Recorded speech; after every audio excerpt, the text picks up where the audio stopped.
Strange things are happening on the Earth with something that influences every region of this planet: the weather.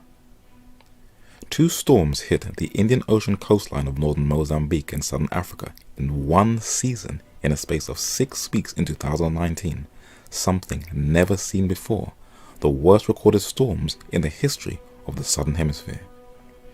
Was it a natural disaster, or was it man-made? Have you ever had a storm like this in this area? I've never heard or seen anything like it, she said.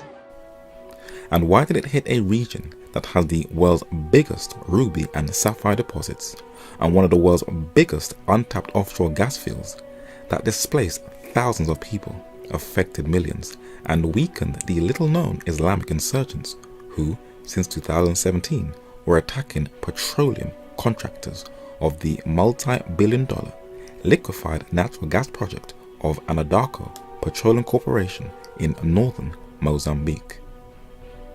Iran, also called Persia in Western Asia, has the largest offshore gas field on Earth, and its economy is dependent on its hydrocarbon sector.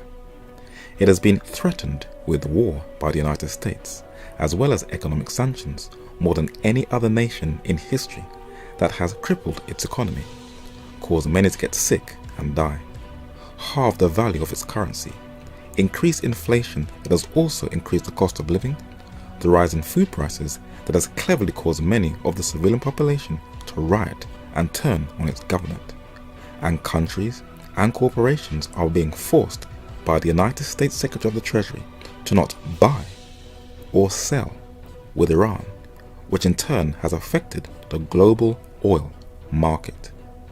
Trump gambles the world economy on shutting down Iran's ability to sell oil overseas. Venezuela has the largest proven oil reserves in the world, and in 2018 ranked behind only Canada and Saudi Arabia as the largest importer of oil to the United States. And, like Iran, nations, banks and corporations are also being pressured to not buy or sell with Venezuela.